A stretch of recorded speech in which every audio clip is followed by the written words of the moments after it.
I'm Heather at Umi Nami Farm. It's November 18th, 2023, and it's a lovely sunny day. We are so grateful for the weather this year. I think I talked in a previous video about how the rain we had in September and it made it possible for us to plant cover crops. You can see here now this lush, beautiful green carpet. Um, I know they could be bigger, but the thing is, I am just so happy to see even these, like, 5 to 10 centimeters that we've got, because I know last year we had almost nothing pretty much. So going into winter with this beautiful soil cover is really positive.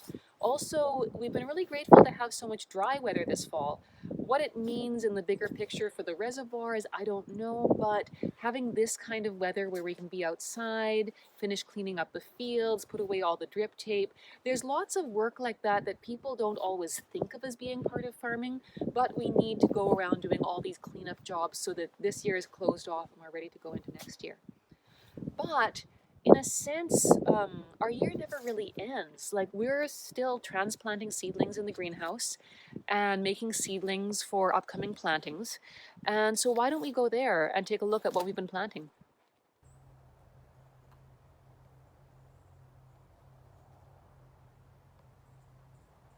So here we are in Minami Ichi greenhouse, that's South 1 in English. What we've been doing in this greenhouse is almost as soon as we finish harvesting one crop of greens, we transplant another.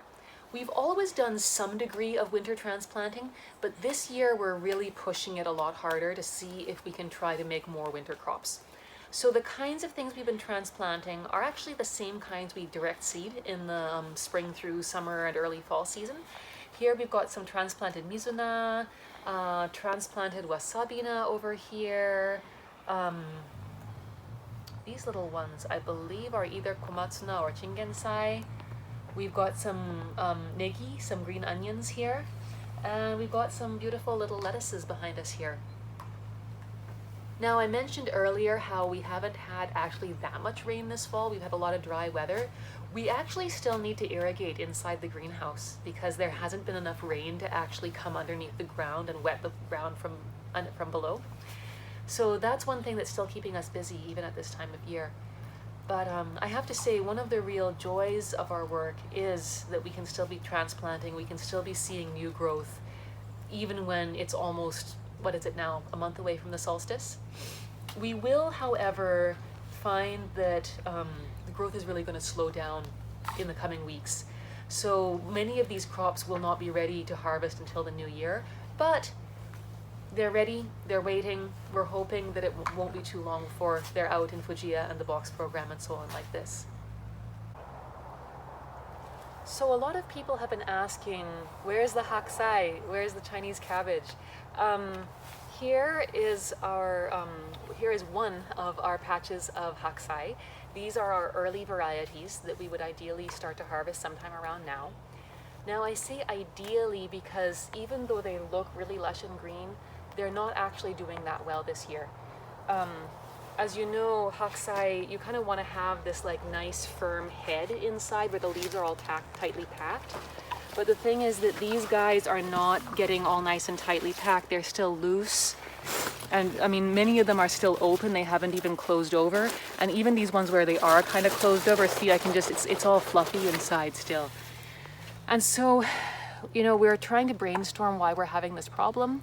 We certainly are really sad that we won't have better Chinese cabbage for you sooner. I believe it might be partially because we started the seedlings a little bit late. Also, we transplanted the seedlings when they were quite young, and the roots of haksai are not that strong. So maybe if the seedlings were transplanted when the roots weren't strong enough, maybe it took them a little bit more to be able to catch themselves after being transplanted. It's hard to say. I do know that the ones we planted outside, where we planted the seeds directly on the ground, did much better. So we will be troubleshooting how to improve that for next year. In the meantime, though, we're hoping that some of them will head up and we'll be able to get you guys some Chinese cabbage.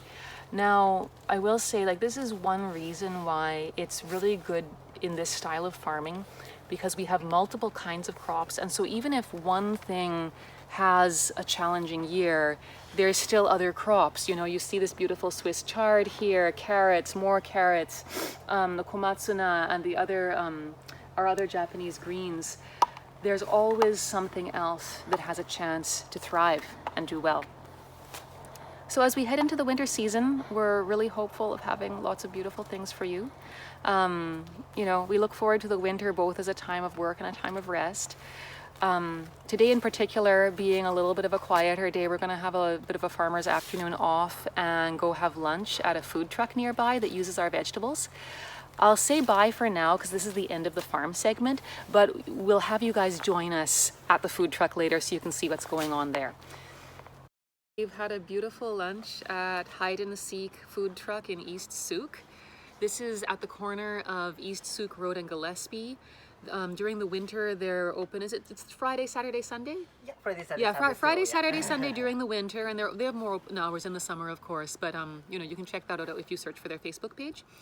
The food was beautiful, and we were just having a really nice conversation with Moto, who is one of the business partners in the food truck here, about the pickles he's been making using our vegetables. One of the special things about Hide and Seek is they've been featuring our greens and also using some other vegetables like kabu and goya, nigauri, to make various kinds of pickles with to serve together with the food. So let me introduce Moto. He's going to tell you more about the pickles.